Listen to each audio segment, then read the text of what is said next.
Hey everyone, welcome to day 5 of Amplify Your Inner Courage. And apologies about yesterday. Don't know what's happened with the live video. It went to story and we're trying to get it back.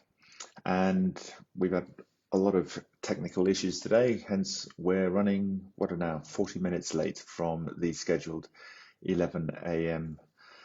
live. So that's life.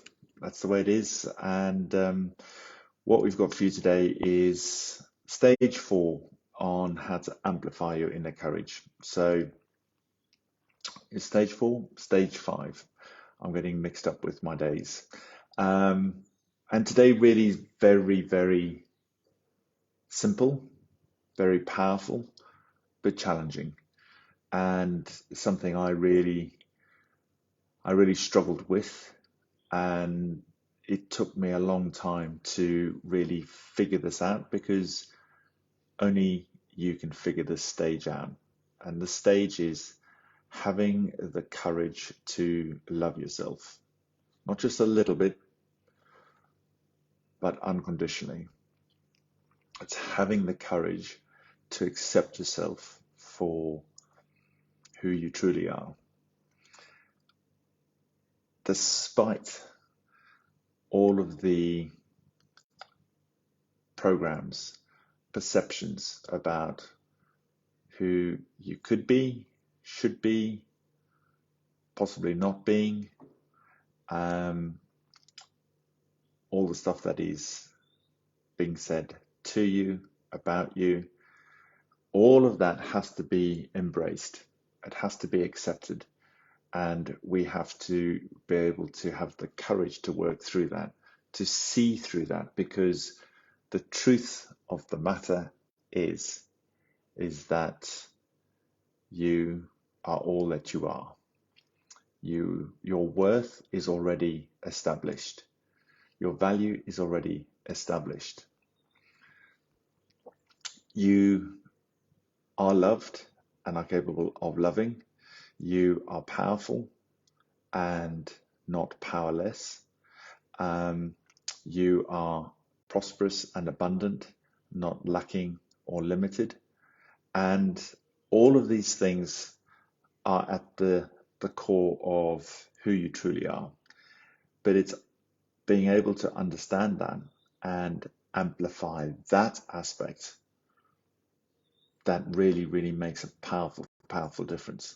Now, we all have been caught up or still get caught up in the external paradigms, programs, conditions, identities that have been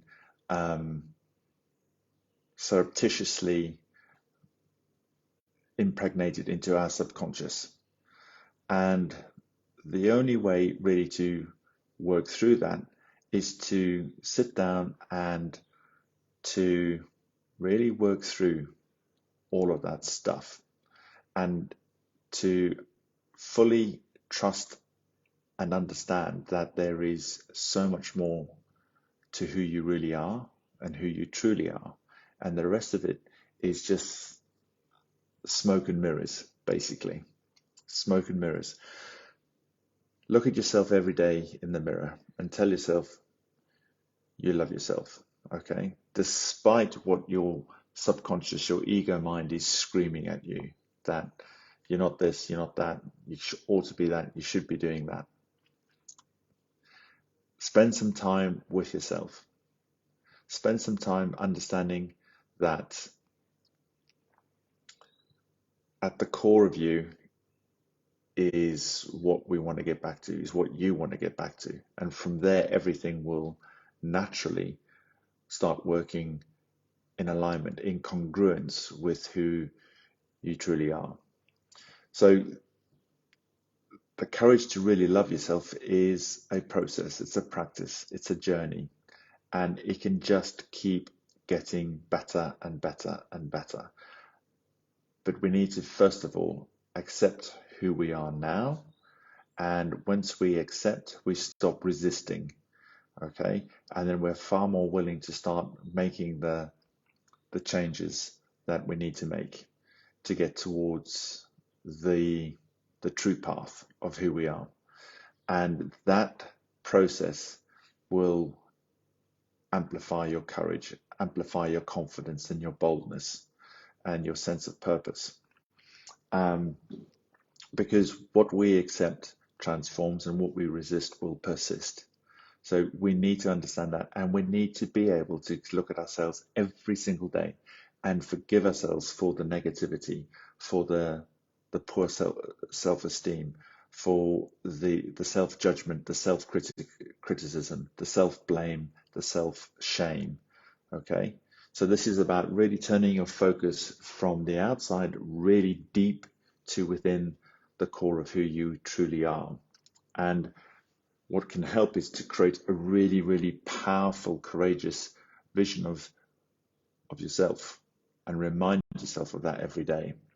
And do something that is going to re-engage, reconnect your mind, your body, and your heart. Whether it's a walk every day, whether it's yoga, whether it's meditation, whether it's martial arts or running or whatever it is, but do something that is going to get all of you to fire up, and do it every single day. Make it a practice. Make it a time to spend time with you, and notice what starts to happen when you do that. It doesn't have to be something that somebody else says you ought to do. Find something that really, really resonates deeply with you. It might be playing music, it might be painting, it might be gardening, it might be just spending time with your pets. Okay? But create time for you so you can start to amplify you. Okay? And do it with respect, and do it with kindness, and do it with self-love. Okay? I must admit that when I first started to do this, I wanted to run a mile. I couldn't even say the words, I love you, into the mirror. I couldn't even say, I appreciate you. I couldn't say anything positive. It took real determination, and it took some real, some real will, and a resolute mind, because I knew on the other side of that was something that I wanted. So the courage to love yourself is probably one of the hardest things we do, because we are in so much judgment about ourselves, and we compound that by judging others. We compound that by criticizing others. We compound that by blaming and shaming. And we also hold ourselves up as a comparison to others, to what life ought to be like. But that's not the truth. That's something that has been created and held as a benchmark for us to judge ourselves against, to measure ourselves against. And when we can connect and realize that we are worthy, we are the truth of who we are valued, we matter, then everything else starts to melt away, and we can step into our real self-identity, our courage, our purpose, and there's more peace there, there's more fun, there's more joy, there's more love, there's more fulfillment. So there are numerous other ways we can do that, but that is kind of a snapshot of stage 5. You have to find a way to start loving yourself, and that takes courage, but from that, courage is amplified. Hope that's been of value. And if you want any if you got any questions, any comments, stick them below. And tomorrow we'll address stage 6, and that will be the final one before we finish up on Thursday. So have a fantastic rest of the day. Thanks for your patience. Take care, and we'll see you tomorrow. Bye for now.